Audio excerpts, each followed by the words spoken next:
Welcome to Folding Towels, a podcast for massage therapists with Jackie and David. If you are enjoying our episodes and want to support the production, consider buying us a coffee. Your contributions help us bring you more insightful discussions and expert interviews. Follow the link in the show notes or visit buymeacoffee.com/Folding Towels podcast to contribute, and thank you for your support.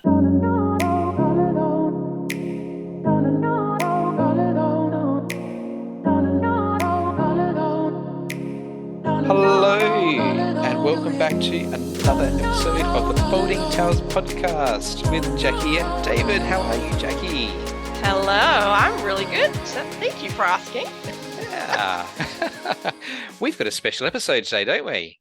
We do. We have a guest on today's episode. We are very excited to talk to her. Yeah, we are joined today by Norelle Pratt from HR for Health Leaders. Yes. Welcome, Norelle. How are you? Oh, you're doing fab, I think. Yeah. Today's a good day. Today's a good day. And today we are talking not all things, but some things HR related. Mm-hmm. Yeah. So Norelle is the founder and the principal HR consultant at HR for Health Leaders, a consultancy specifically tailored for the allied health industry. She's got 13 years of experience in HR, including a Bachelor of Business in HR Management and a postgraduate certificate in Industrial Relations. And Norelle brings some personal knowledge to this industry as well, having been a co-owner of a remedial massage clinic over in Perth. And she brings a unique perspective of the HR challenges faced by HR practitioners and massage therapists. So I am looking forward to today's conversation because this is a topic that a lot of people have been asking for. Very good. Let's start off with our favorite question that we ask all of our guests. Norelle, who is your favorite superhero and why? I had to think about this. I have to say, there's probably two answers to this, right? One is I'm terrible at favorites. Like, you ask me favorite of anything, I'm like, I don't know. I just like ask me my favorite cuisine, and I'm like, I don't know. Like, I like all of these things. Can I just like?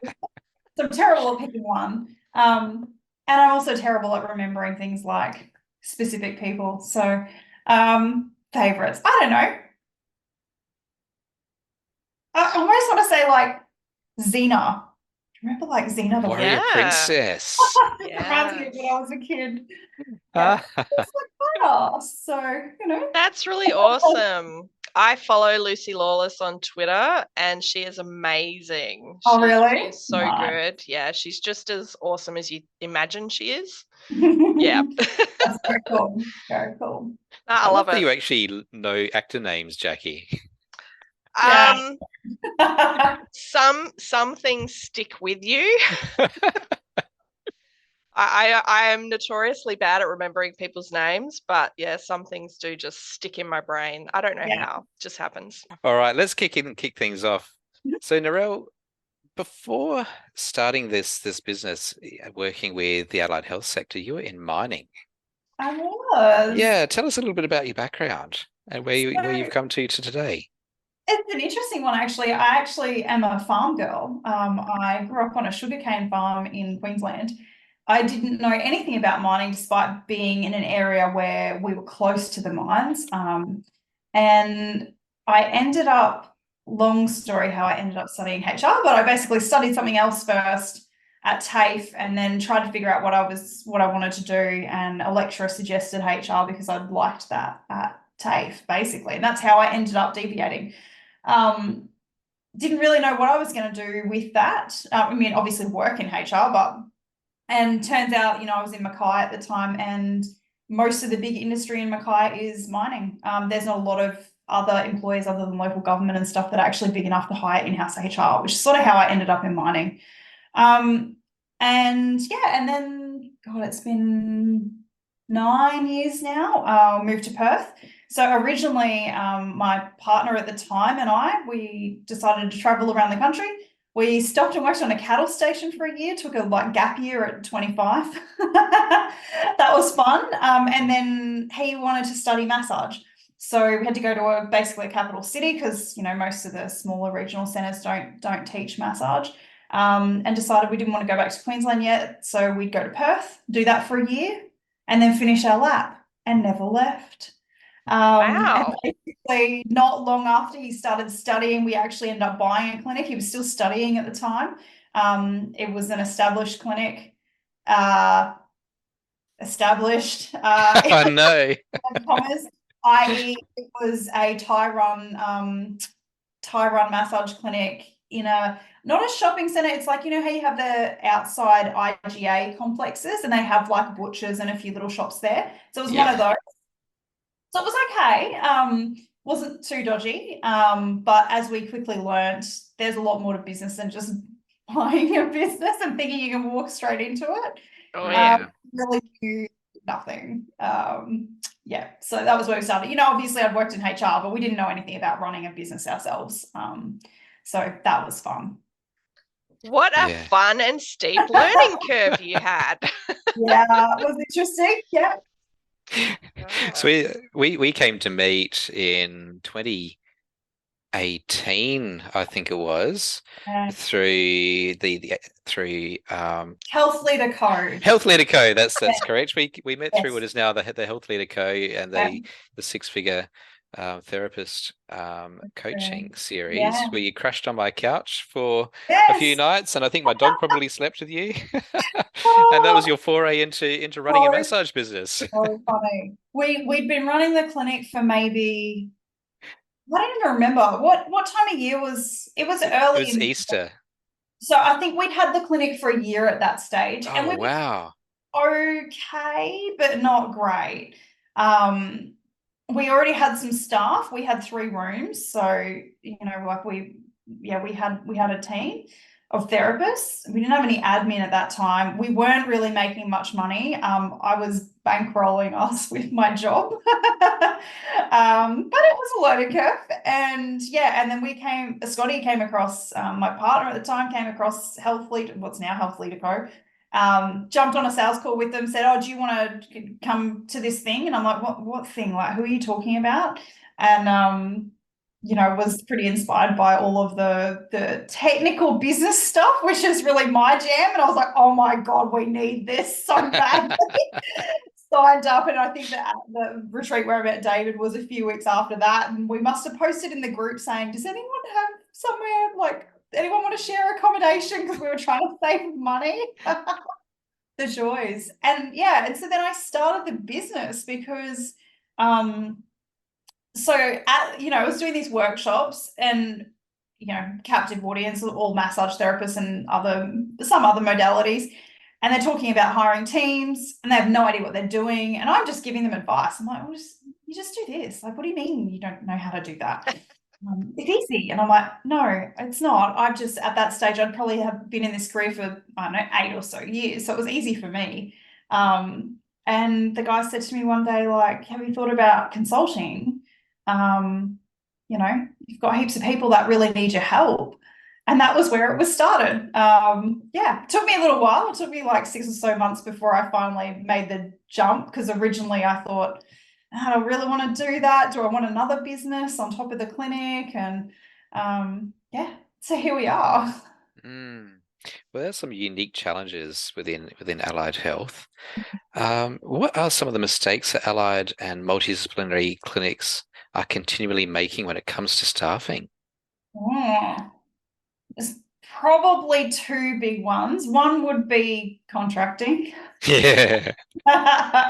That's a whole kettle of fish. Yeah, the elephant in the room. Yeah. And I think the other big one is actually not knowing your numbers. And I feel like this isn't necessarily just related to HR. I feel like there are a lot of clinicians who are good therapists and get into running a business and have never done a budget, have never really looked at how profitable they are, just sort of go off how much is left in their account at the end of the week after they paid their bills. So I think that's generally a problem. And then I think that's amplified when you have staff, and particularly when you have a clinic. Because I think it's one thing if you're, say, renting a room, maybe from a chiro or something, and then you bring on a staff member with you and you pay a flat weekly rent, your expenses aren't going to change very much just by hiring a team member. So that's pretty easy, right? But you are then thinking like, okay, I'm going to go and like start a clinic, I'm going to rent a space, and I'm going to hire staff, and I'm going to do it all at the same time. And you have no idea how much that conceptually is actually going to cost and how much you're actually going to make off of each staff member in a realistic format. You know, knowing as well that sometimes it's a bit slower at the start, and then, you know, profits increase as you figure it all out. You know, you improve your client base, all those sorts of things. So I think people really underestimate how to do that. Mm-hmm. Yeah, I've utilized your services in the past, and when I hired my first team, I did so through an HR person here in Adelaide, and then it was later on when I was starting to learn more about what you did and did a bit of a review, and I had casual staff at the time. You're like, David, how long have these people been with me? Oh, a couple of years, Oh, yeah, and that's also good. there's still casual. Yeah. You realize you probably should have made an offer to make them permanent by now. Like, Yeah. oh, I have to do that? Oh, that Yeah. sounds like a responsibility. Yeah. Yeah, and that's another good mistake. So I guess that one's not fresh in my mind anymore because it's been around a couple of years still. But yeah, there's probably people that don't know that. So there are it's what's called the right to casual conversion, and it's gone through a couple of iterative changes. But basically, if you're a small business with less than 15 employees, after a year, an employee has the right to request to be switched to permanent. If they have been working regular and consistent hours, and you can make that change without a lot of change to the business. And there isn't any reasonable circumstances why you can't. So, you know, an example of a reasonable circumstance might be I'm closing up my business in 6 months because I want to go travel Australia, for example. Or if you're like seasonal, so let's say you're in a really touristy area and it's really busy through the tourist season, and then it's really quiet in the off season. It might be very difficult to offer someone permanent employment based on the hours that they would work during the high season for year round. So there's some things around that. Interesting. But yeah, it's definitely, and the risk is that an employee makes a claim saying, I should have been permanent and therefore you should have paid me leave. And then they essentially they go to the Fair Work Ombudsman with this, and if it's ruled in their favour, then you can owe them back payment of their leave, even though they were casual, because they should have been permanent. So yeah, it's a good one to keep an eye on. Yes. Yeah. Yeah, the employment landscape has certainly changed, and there are still so many clinics doing the sham contracting thing, which really died with the dodo many years ago lawfully. But it's still just a done thing. Yeah. Yeah, and I think that there's a bit of complexity around it legally. There are some legal arrangements. A lot of places will go towards calling them like a services facility agreement, which is more like you're renting. It's basically room rental. You're renting a space, but maybe it comes with facilities such as reception support, for example. But the real one of the big things that came out of a case in 2022 was a comment that the court made around a contractor works, a true independent contractor like works to further their own business, and an employee works to further yours. You know, and there's still all the like the multifactorial tests around do you have control over their work, or do you dictate their hours? There's all these sorts of factors that play into stuff as well.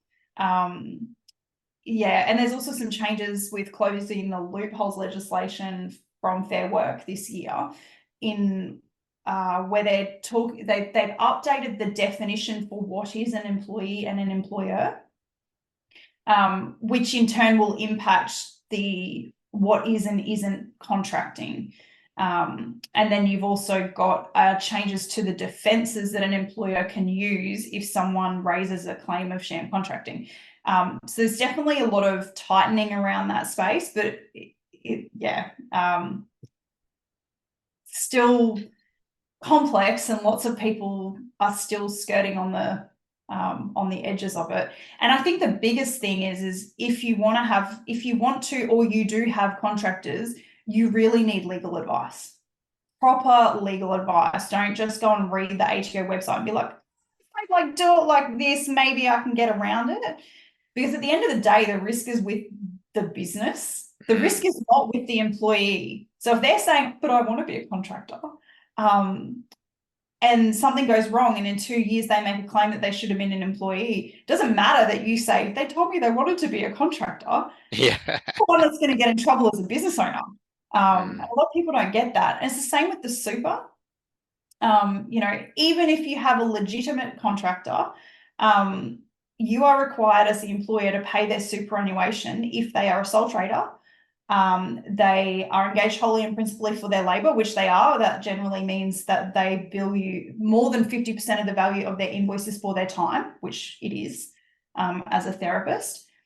Would be different if it was a builder, for example. More than 50% of the invoice might be related to materials, so that is different. Yes. And they can't delegate their work out to someone else, which in most cases they can't as a therapist. In which case you have to pay their super. And, the amount of times, like even just today, I had someone say to me, I'm trying to switch this contractor to an employee. They want to be a contractor, but they don't want me to pay their super. They want to pay it themselves. Can I just put it in writing and let them do that? And I'm like, no, you can't. You can't contract out of the legislation. I said, I basically said, if you want to do that, you need to go and get legal advice, because it will depend on your contract and the actual legitimacy of the situation.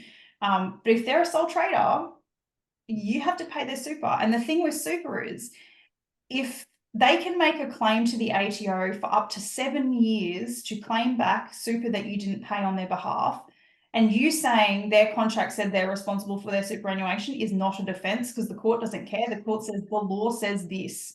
I don't care what you put in writing. The law says this. Full stop.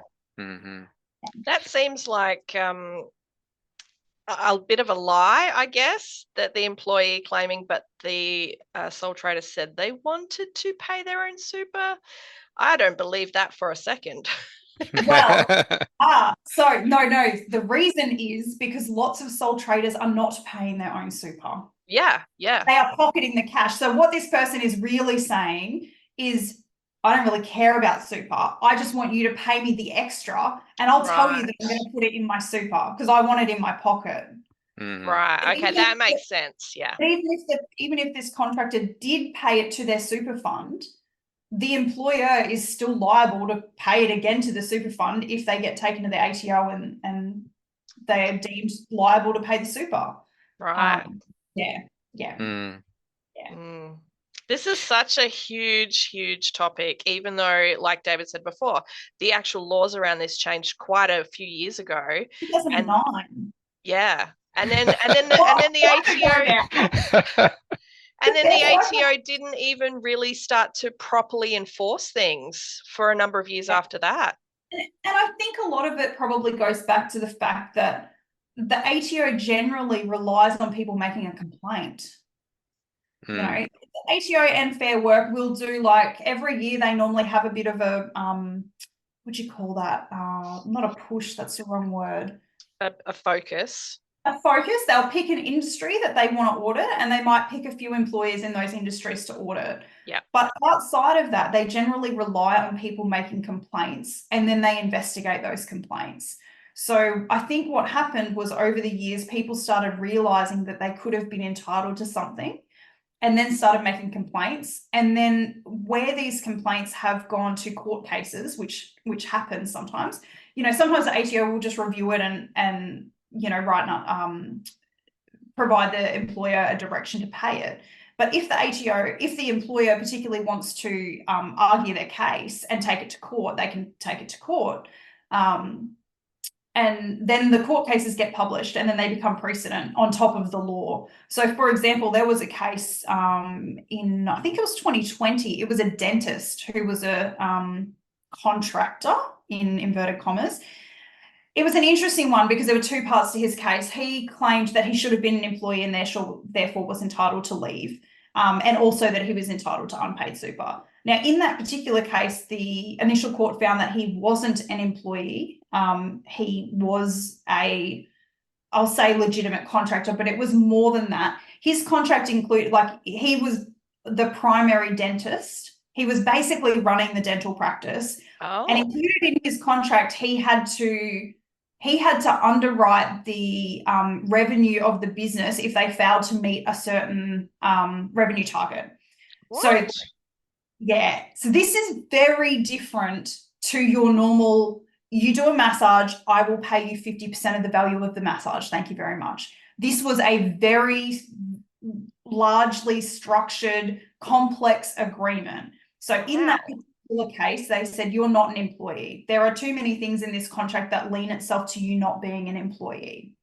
But for superannuation purposes, under the Superannuation Guarantee Act,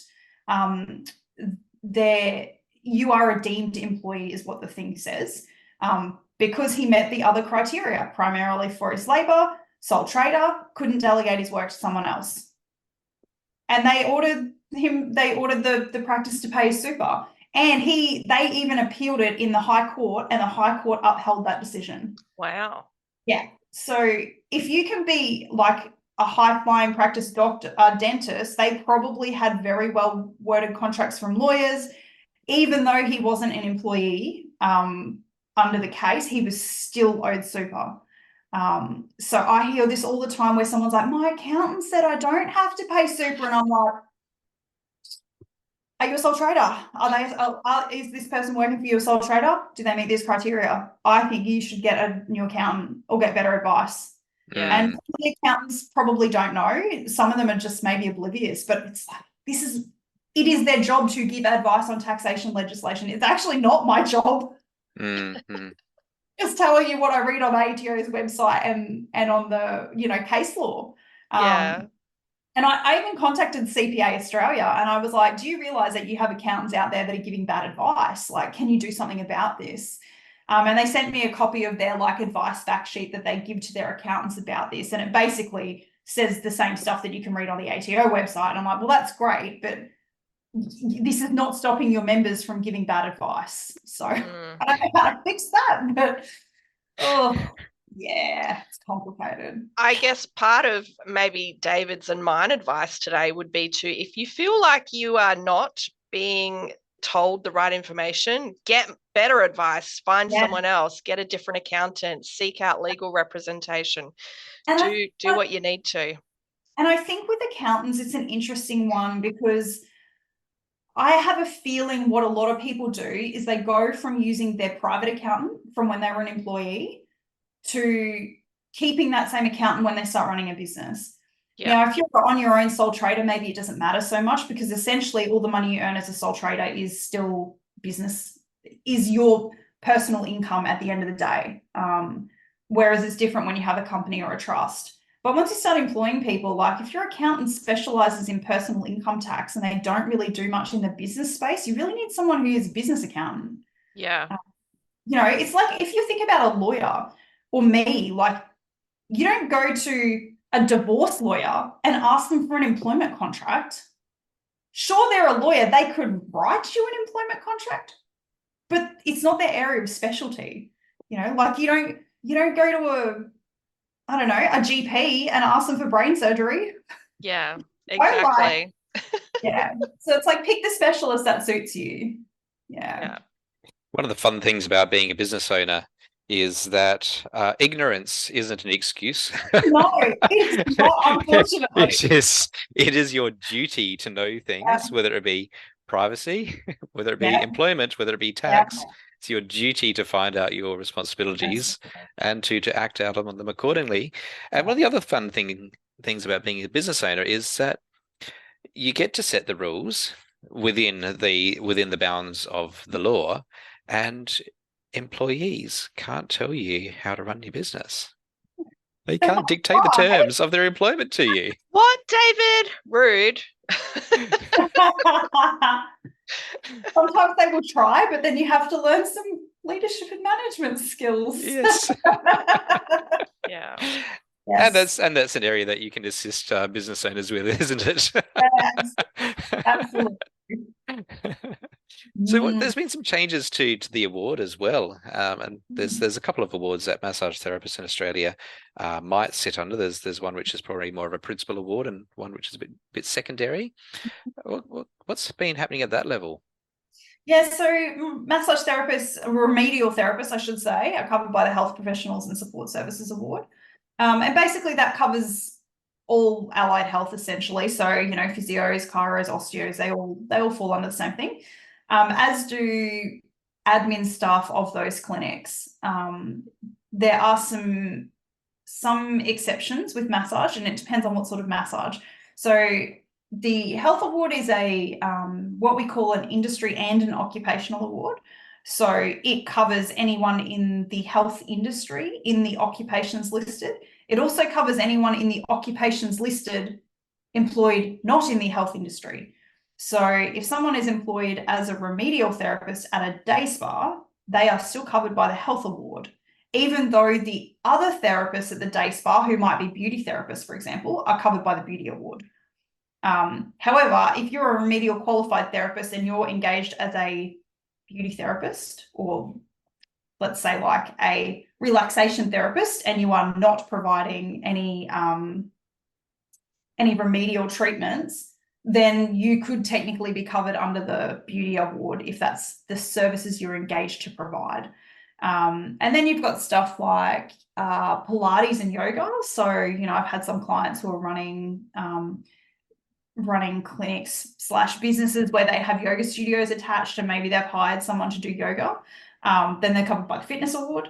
So there's a few different ones. Had clients who are doing education. So, particularly allied health practitioners who have gone into providing professional education to other allied health practitioners. They're generally covered by the education post-second, I think it's post-secondary education, non-tertiary or something. It's got some long title. Can't remember off the top of my head. So some of them have staff under that, which covers their admin staff. So yeah, there's a few floating around that are sort of relevant to the industry, but the main one's the Health Professionals Award. That was a long answer, sorry. Again, if you're hiring staff, it's your duty to find out what is the correct award and to employ them under the terms of that award. Absolutely. So I guess some of the changes in that award that we've seen, there's been a few. There was one a couple of years ago around the definition of when overtime applies for casuals, which and permanent staff, but it mostly affected casuals. So it used to say outside of the span of hours, and it doesn't anymore, which means that the span of hours for a massage clinic is 6 till 6. Anything outside of that span, if a shift finishes outside of that span, it's considered shift work, and therefore the shift work allowance is payable. The old way that the award was written, you used to be able to pay overtime for the hours after after 6. But they've taken away that wording, and I don't know if they intended it to have that impact, but that's essentially the impact it had. So now it's shift work instead. That in itself, that definition was an interesting one. So they used to do a 4-yearly review of the modern award. And at the last 4-yearly review, which I think was finished in 2020, from memory, it took about 2 years. It's just part of the reason they scrapped 4-yearly reviews, because it was such a long process.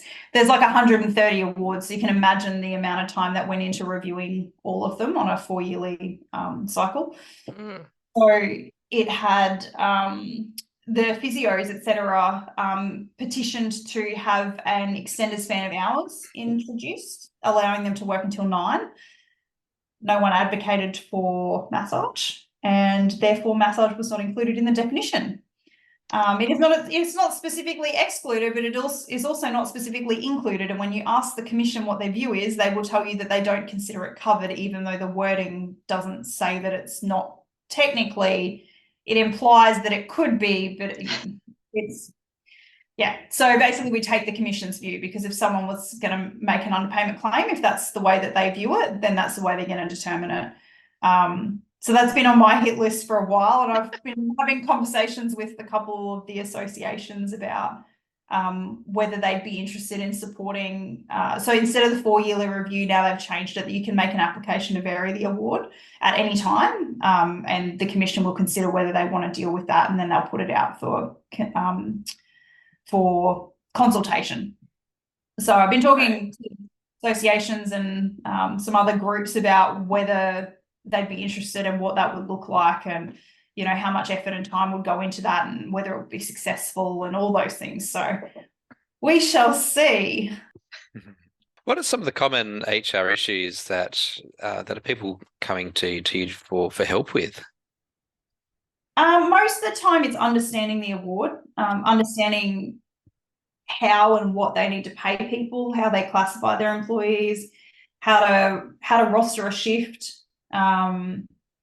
employment contracts, documents, because if you've never employed someone before and you've got to get all the paperwork together, that can take a bit of time that most people don't have. So I have all of that pre-prepared to make things easier for people. Some of the other things. And the other things I think are probably around management, like I've got this new team member and I'm having this problem with them. Like, how do I deal with that? How can I approach this? What can and can't I do? Do I need to give someone 3 warnings before I fire them? Like, how does that work? All these sorts of things. So I get a bit of that as well. Mm. Yeah, I remember seeking support when I decided to downsize my clinic, and laying off staff when they've not done anything wrong was an extraordinarily difficult time. Yeah. And it's a process that you guided me through step by step to say, it's going to feel dirty, but these are the things that you need to do. Yeah. Just follow these steps. Just follow these steps. And unfortunately, I know that from personal experience, because in my corporate career, I have been through several downsizes. So I've been there. Yeah, it sucks, but sometimes it has to happen. So yeah. What are some of the success stories you could share with us where your HR services have made an impact on a client's business? Oh, I'm sure there's a few. I guess some of the things range from, just as simple as like, I had someone, maybe it's not, I could say it's a success story. It's also an avoiding failure story. So, they came to me and said, I think I'm going to pay this person, from memory, I want to say it was $60 an hour. And they wanted to have 30 minutes in between treatments. So this is like 90 minutes per client, which would be $90 plus super. So about $100. And they were charging $100. Because in their mind, they were like, well, most people, if they've come from working as a contractor, they're probably expecting to get paid around $60. I'm like, yeah, $60 for a client, not $60 an hour. And you really need to add up or extrapolate out the time and the hourly rate that's going to apply.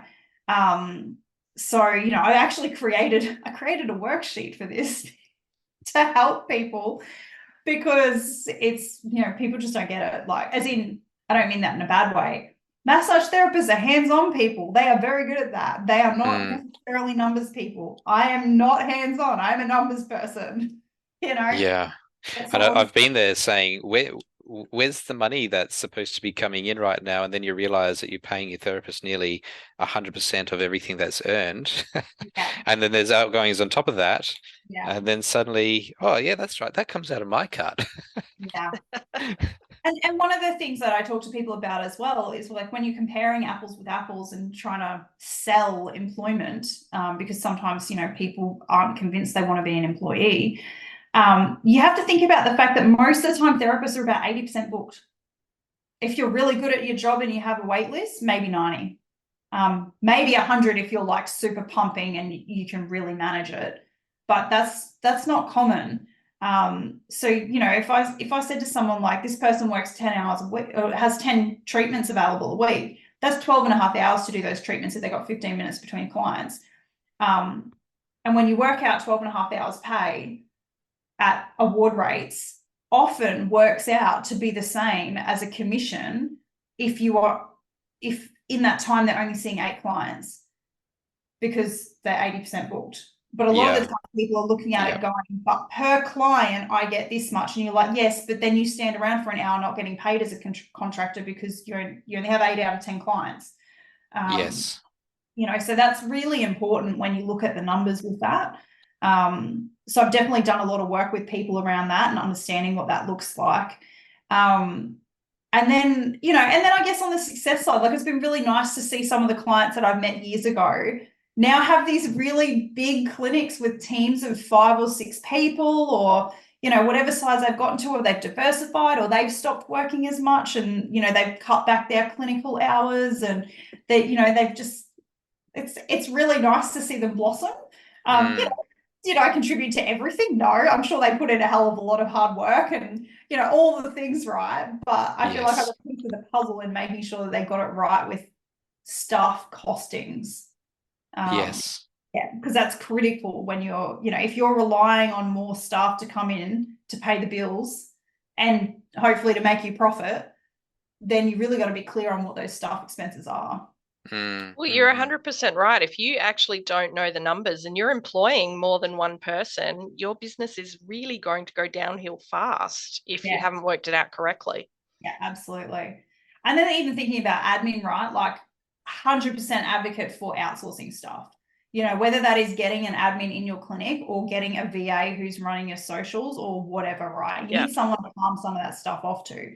But if you're hiring, like, let's say you're hiring receptionists for your clinic and you want someone in there full time, you need to make sure that the money that you're making from all of your therapists is covering that person's wage and some.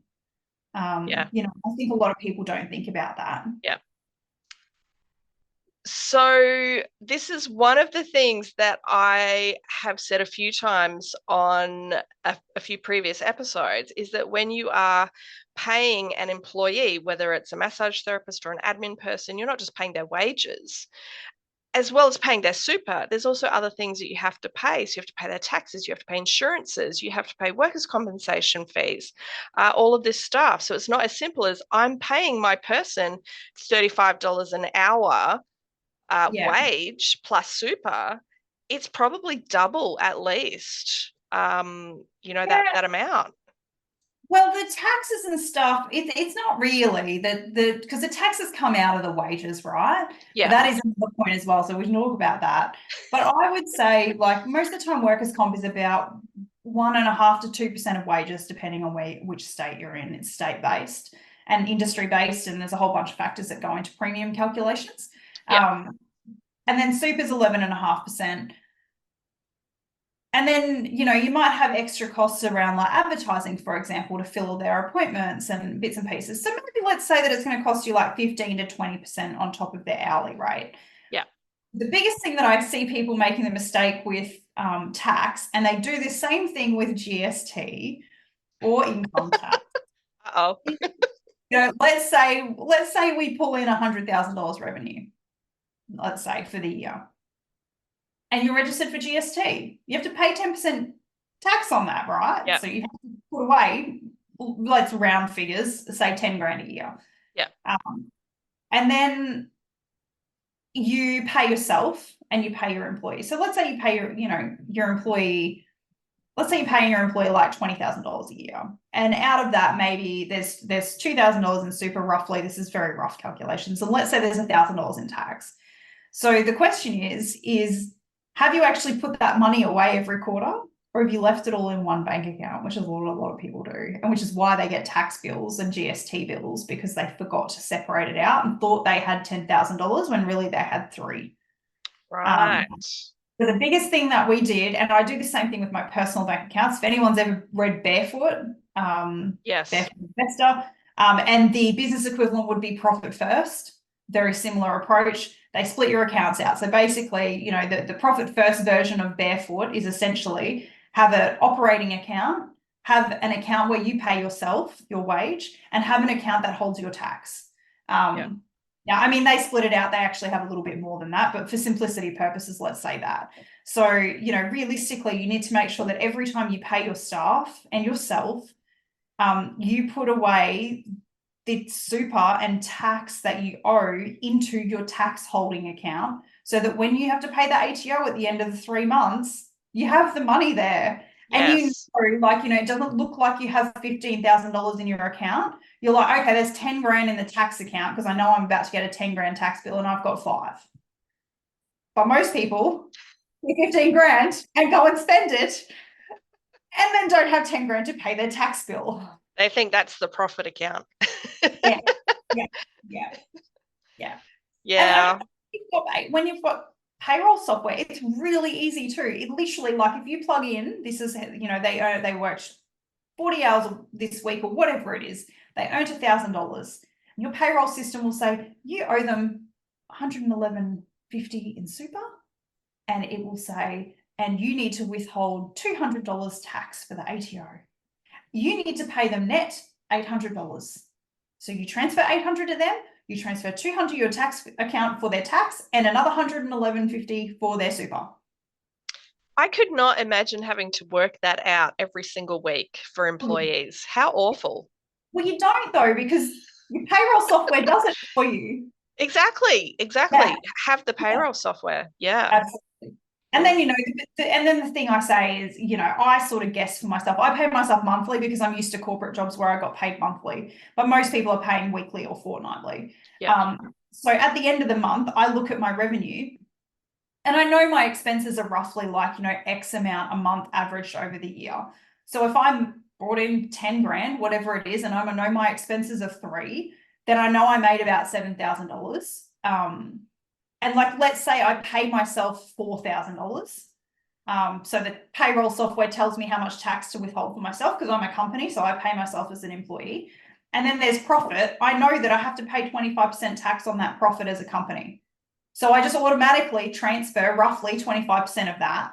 And at the end of the quarter, my bookkeeper will give me like a proper update and tell me how much I actually owe.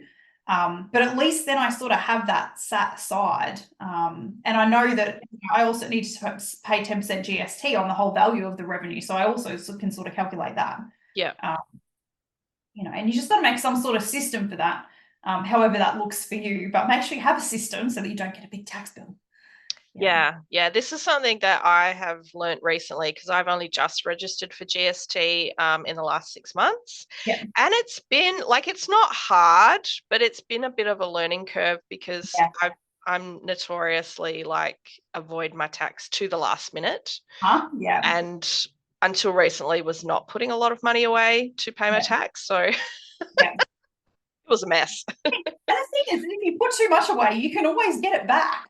Well, that's true. They do give it back. If you've got $5,000 sitting in your savings account ready to pay your tax and your tax bill is $4,000, all of a sudden you've got $1,000. That's amazing. Yeah, exactly. You've just saved the money and you can then use it for whatever you need to do. Yeah. Pay yourself a nice little bonus. Go buy a table, whatever it is, right? Yeah. Exactly. Yeah. Oh my gosh. It's been fun learning all the GST things. And I think what a lot of people don't realize or sort of forget is you pay GST on the entire revenue you bring in, regardless of how much wages you pay, for example. So if you bring in 10 grand and you pay $5,000 wages, you're paying GST on 10 grand, not on 5 grand. Yeah. There is a little bit of variation in that though, because if you bring in 10 grand and your expenses are $3,000 and those expenses had GST that you paid, then that gets deducted off what you owe. So then you only owe GST on $7,000. Yeah. Yeah. We don't know when we start business, right? Like I'm sure where we start, like when you became a massage therapist, you didn't know how to massage. You learned it. It's the same with all the things. You just got to learn it. Yeah. That's it. And honestly, like there are plenty of places that it's not just yourself. There are places that you can get policies and procedures, that you can buy these things. There's all kinds of HR people and lawyers and stuff that are out there that there are places to get this information is what I'm trying to say. Yeah. And I mean, like, policy and procedure wise, like I do a lot of that with HR stuff as well. And the other answer is you don't need a lot when you're a small business. You don't need a 10-page policy on how to take leave. Yeah. Leave is governed by the legislation and the award. You don't really need much additional information as a small business. Yeah. If you're a big business, you might, because it gets complicated and it's easy to have that in one location, but you don't need a lot of stuff. I've got stuff like example procedures from when I ran the clinic about how to open and close and how to ask a client if they want to rebook and all sorts of stuff. And sometimes I'll throw that in when I'm talking to clients, or have it as thing that people can buy particularly if they've been solo because they know how to do it, but they haven't put it down in writing, and then they don't know how to hand that off to someone. And I'm like, here's a whole bunch of stuff that I wrote. Yeah. Like, use that as a starting point. It's Yeah. a good place to go. Yeah. It is, absolutely, yes. So on that note, what can we buy from you? What can we do? How can we work with you, Norelle? Well, lots of ways. So there's probably a couple of groups I work with. A lot of my clientele are first-time employers, so mostly therapists. I'm a massage or a physio or insert allied health here. I have been solo and I want to hire a team, and I know that I need to know some stuff and I don't really know what I need to know. And I'm like, cool, let me tell you all the things you need to know.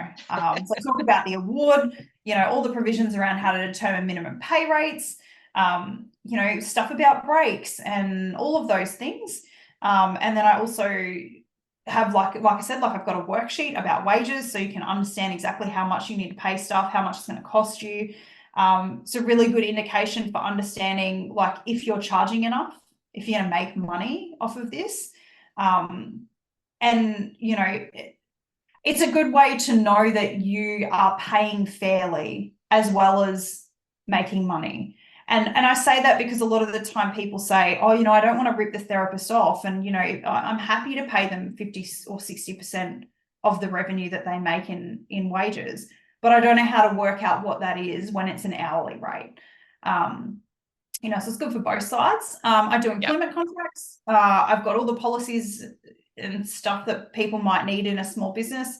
I've also got all the documents you need to bring someone on board. So just as simple as a bank details form, right? Right. Yeah. Not much, but you might spend half an hour or an hour trying to write the damn thing. So save yourself time. I've just got them pre-done, and I include that with the contracts basically. Yeah. So if you buy a contract, I'm like, here's all the documents you need. Here's a template position description for you. I've also got recruitment stuff people can buy. So I've got there's a position descriptions, but then I've also got reference checks. I've got interview guides. I've got interview questions, so you can go through and pick the ones that you like without having to figure out what you're going to ask someone. And they're specific. Some of them are specific for therapists. I've got some practice management ones. I've got some admin ones. I've just got a whole bunch of stuff. Examples of how to write a job ad and where to post the damn thing. How to find stuff. All the things employment related, basically. And then down to the bit that we all hate, my employee's not doing very well, and what do I do with this? Yeah, I have advice on that as well. And then with people who've already got employees, I'll review their contracts and give them advice on changes.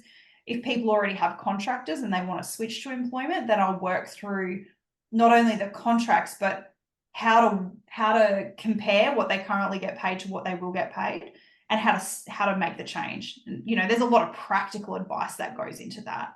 That's not just okay, you want to make them employees, cool, here's a contract. There's a lot of discussion around how you're going to manage those conversations. How do you explain this to them? How do you sell it to them so they actually want to do this, so they're on board as well?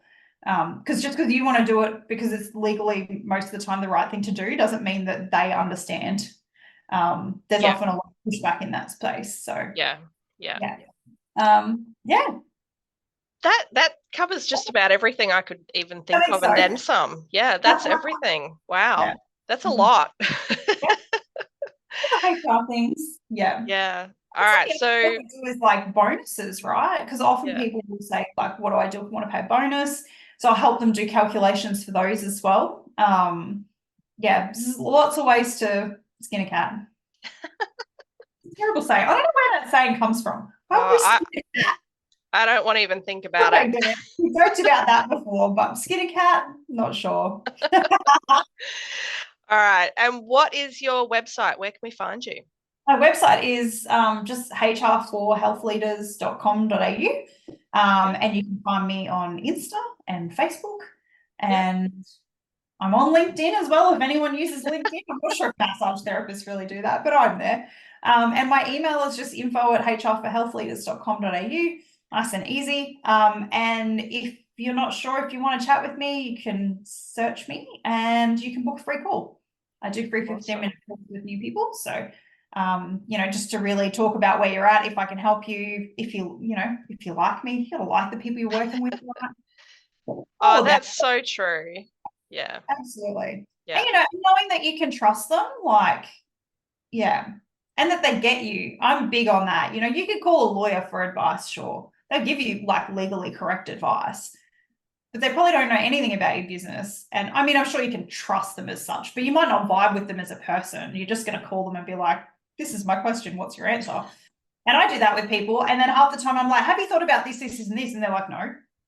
What do you mean? And I'm like, okay, well, you need to know those things as well. Whereas sometimes lawyers will be like, you asked this question, I gave you answer to that question. Yeah. Full stop. You just get the answer. Yeah. I love your philosophy there of giving so much information, because that's how I like to work as well. I like to know all of the information before I make any decision. Yeah. Yeah. Yeah. And I mean, it's interesting because I say I give it all, but at the same time, I'm very careful about how I deliver it because I don't want to overwhelm people, because I know it can be, a lot of people come to me and they're like, I'm overwhelmed. Like, I don't know. There's just too many things. I don't know how to do this. I talk to them and they come back 2 weeks later and they're like, oh shit, I hired my first staff member. Because all of a sudden it's not such a big, scary thing and they figured it out. But they've been procrastinating for 3 or 6 months. The amount of times I hear people say like, it was on my list of things to do last year to hire someone, but I put it off because it's scary and I don't know. And, you know. That rings so true for us massage therapists. It really does. You've summed us up. Yeah. Okay, well, we are going to add in those links to your website and hopefully the social media ones as well. Maybe the LinkedIn one, who knows? Yes, you can find me in all the other places. Anyway, we will add some links in to the show notes so you can find Norelle there. And yeah, thank you so much for coming on today and chatting with us. Nice to chat. Yeah, I hope everyone's feeling like okay at the moment, because a lot of this stuff is really, it can be overwhelming and can be a little bit scary. So I hope we haven't inundated anyone with too much information. Yeah, I'm careful of that. Yeah. And the thing is too, like, we're sort of geeking out on this topic right now, right? Yeah. Oh yeah. Like, this is not how I would have every conversation with someone. Yeah. And I've got a lot of resources as well. Like I've got a free ebook about like contracting versus employment. Yeah. That's got a lot of information in it, but you can then have a read through it and be like, okay, now I get it. Yeah. So we don't have to talk about all the things in an hour. And I've also got like, I've got a pay rate guide, for example, that has a summary of all the things you need to know that are important from the award. And it's like 6 pages, including the tables about pay rates. Okay. The award is like 30 plus. Yeah. So I've tried to keep it simple to be like, here's the important bits that you need to know. Here's a reference guide. This is the bit that it talks about meal breaks. This is what it means. Yeah. This is when you have to pay penalties, and here's what the penalties are. Yeah. And you can keep it simple. So there's a lot of stuff like that makes it much easier for employers to be like, quick reference. What did she say? Oh, that's right. It's written right here. Those are the things that I remember to pay attention to. That's awesome that you've got those. I think I've got the first one that you mentioned. I'm pretty sure I downloaded that free guide from you. Yeah. Because it can be complicated, and like this is like all this tax stuff, all the legal stuff like that is so not my forte. Like I love learning about it, but yeah, it's just Yep. I don't want to really do it. No. Cool. All right. Thank you so much, Norelle, for chatting. And hopefully Mac is all good, and we'll see David again next week. Sounds and good. yeah, thank you so much for being here. We have absolutely loved having you on the podcast today. Thanks for having me. It's been great. Awesome. And thank you everyone else for joining us, and we will see you again next week. And if you are on the socials, please share the podcast with a friend. If you would be so kind, that would just be amazing. We are really trying to get the word out because this is the information that you guys are asking us about. So thank you so much for sharing and for listening. And we'll see you next time. Bye everybody.